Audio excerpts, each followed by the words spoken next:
There's a woman you marry that will help you squander what your father gave you. But there's a woman you marry that the best your father gave you becomes the beginning of true greatness. A woman,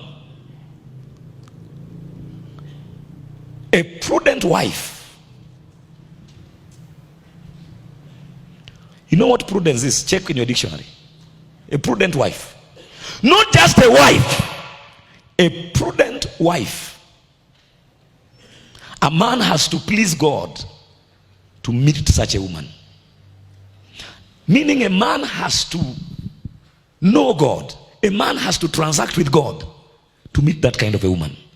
You can't meet that kind of a woman except it is God. A prudent wife. When you get her, your journey to wealth.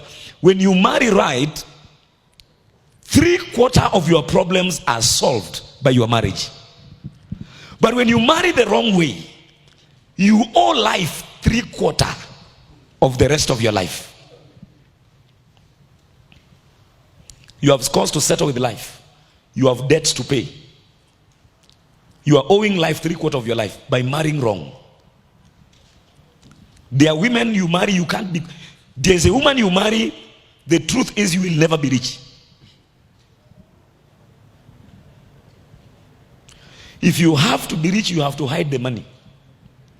You have to go and buy a house in Kisumu and nobody should know. You have to buy a car and hide it in Kitui. You have 3 taxis in Kitui, but you must ensure there is no trace. There's nothing pointing to the fact that you have a car. You have to live like a sojourner. You have to, and nothing is as painful as secrets that are known to you alone. You have children, but they don't know what you have. You have a wife, you can't tell you have money. Ukiwa na pesa unalala na koti.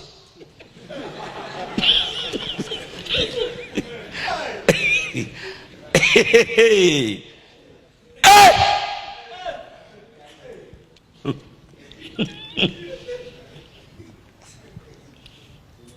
A prudent wife is a wife that acts and shows care and thought for your future.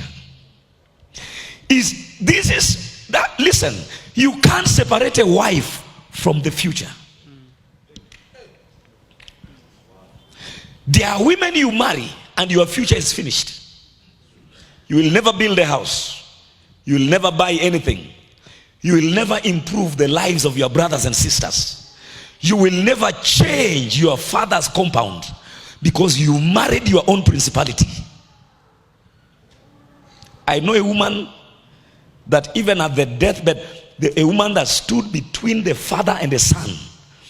He cornered this guy that even when the guy was released where the guy was working, they ate all the money. The guy got another job.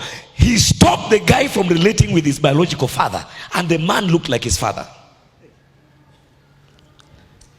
She squandered this man that when the man was about to die and the mzee came to collect his dying son, the woman took off, gave the old man bones, said, nimekuachia mifupa kula. There's a woman you marry and she'll run away when you are bones. These women you see seated here during the service saying, I shall marry. If once you know her very well and she says, I shall marry while looking at you, open your eyes and say, back to the sender.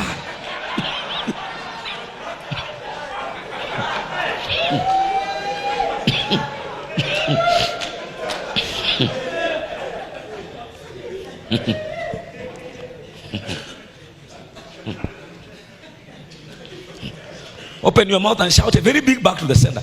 Because a prudent wife is a wife who thinks the future. You can give her a gift of 100,000. My wife, I just felt I want to be a blessing to you. And after 3 months, she comes back to you and says, you know, I bought some chicken. I tried to do a cage, but what you gave me was not enough. If I only get like another 50,000, in the next 1 year, I will be having this and this and this from the 100,000 that you gave me. My brother, you got a wife. And you know the good news? You can test these girls before you marry them. and know whether you are going to mortgage your future or you are going to secure your future. Marriage either saves your future or destroys your future. There are women you marry, you will never have even chicken. Hata ukienda mahali ushikiwe kuku, ukileta hiyo kuku nyumbani ukifunga, ukienda job ukirudi, unasikia harufu fulani. Unasema na ile nilikuwa nataka kufuga ile kuku.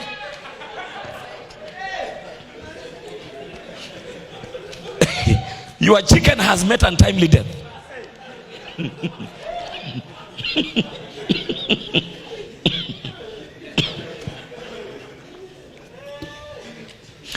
There are women who are hazards.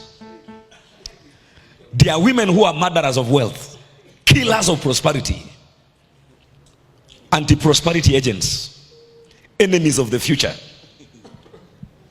They bewitch long life. They leave you lean, slim, finished, and grounded.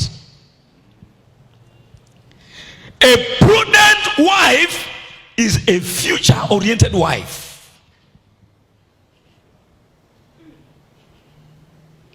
A wise woman, a judicious woman, an advisable woman, well advised, sensible. A woman that has sense. Only God can give you a woman. Your father can choose for you and make a mistake. Remember, the mistakes you are seeing with your mother are part of his mistakes. So if you allow I didn't say don't allow your father advise you. Your father can advise you and say, my son, okay, according to me, blah blah blah. You know, I have to say that carefully because Elder Mike is here with his sons, and they will find the ground to tell, hey, mbuyu bana. Sasa unasikia vile pasi amesema. The old man can advise you and say, my son, don't go this way. But when it comes to a wife, even your dad may not know everything. You need God. You come to your dad and you say, Daddy, I've prayed and prayed and prayed, and there's this lady. I don't know what you think. The question will be, have you taken her through the tests? Because there are women you marry and you have no future. When a girl begins to talk of a birthday of 250,000, you haven't married her. Your mother's house needs only 100,000 for the roof to be changed. You talk about the village, she runs mad. Says, village in this generation, are we going to live there? When you marry me, so we are going to live there. So I'm going to be your community wife. A girl is talking like that, who is born again. So you are marrying me for your mother, for your father, for your brothers. You know, you really need to assure me because you are scaring me. So you are a mommy's boy. Because you talked about your village, you are now mommy's boy. Because you talked about your mother's leaking house, you are now mama's boy. She wants to isolate you, then assassinate you.